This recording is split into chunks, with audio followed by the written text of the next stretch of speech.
अस्सलामु अलैकुम वरहमतुल्लाहि वबरकातुहू। नाज़रीन इकराम, आज हमारा आना हुआ है हाजी अली दरगाह के ऊपर, जैसा कि आप हमारे पीछे देख रहे हैं।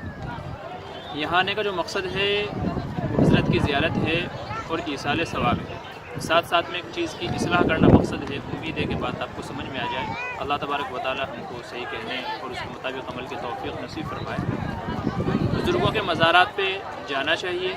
जहाँ भी हमको मालूम है औलिया अल्लाह की कब्रें हैं तो उनके पास जाना चाहिए, लेकिन मकसद हमारा क्या होना चाहिए वो मायने रखता है। मकसद हमारा ये होना चाहिए कि हम उनके कब्रों पे जाएं, उनको ईसाल सवाब करें, उनकी रफ़े दर्जात की दुआएं करें, और जो भी हमें आता हो सूरह यासीन शरीफ है, चारों कुल वगैरह हैं, जो भी हमें आता हो वो पढ़ करके उनके रफ़े दर्जात की दुआ करें। ये मकसद हमारा होना चाहिए। नीज़ बुज़ुर्गों के पास गए हैं तो चूँकि अल्लाह वाले हैं तो अल्लाह तबारक व तआला उनकी बरकत से कुछ खैर के फ़ैसले हमारे हक़ में कर दे, इस नीयत से जाना चाहिए।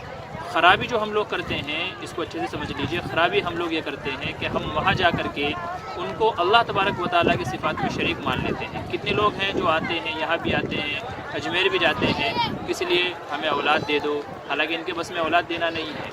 ऐसे ही हमारे काम हो जाएं, जॉब लग जाए, रिश्ते हो जाएं, खुला चीज़ हो जाए, तो ये मन्नतें मांगने के लिए यहाँ आते हैं। याद रखिए, इनके बस में ये नहीं है।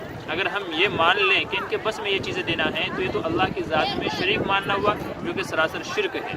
तो इसलिए बुज़ुर्गों के उन पर आना चाहिए, लेकिन ये फासिद और गलत नीयत लेकर के नहीं, ये गलत अक़ीदे लेकर के नहीं, बल्कि इसलिए कि उनकी ज़ियारत हो जाए और शायद अल्लाह तबारक व तआला उनके बरकत की वजह से, चूँकि अल्लाह के यहाँ औलिया अल्लाह के ख़ास मकाम है, अला इन्ना औलिया अल्लाहि ला खौफुन अलैहिम वला हुम यहज़नून, तो ताकि उनकी बरकत की वजह से कुछ हमारे हक़ में भी खैर के फ़ैसले आ जाएँ।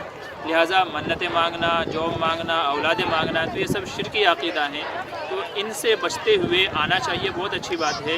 नहीं तो उससे बेहतर है कि फिर आया ही ना जाए। गलत नीयत है, गलत अक़ायद लेकर के आने से बेहतर है कि आदमी ऐसी जगहों पर जा ही नहीं। उससे बेहतर है अपने घर में रह कर के ही दुआ कर ली जाए। उम्मीद है बात आप समझ में आई होगी। मैंने जो बात की है कुरान और हदीस के ताल्लुक़ से की है। आप देखेंगे तो तमाम चीज़ आपको कुरान और हदीस में मिल जाएंगी। अहले सुन्नत वल जमात का यही अक़ीदा है। उम्मीद है बात आपको समझ में आ गई होगी। अल्लाह ताला के सुन्नत ज़्यादा अमल की तौफ़ीक़ नसीब फरमाए। आमीन सुम्मा आमीन। अस्सलामु अलैकुम वरहमतुल्लाह।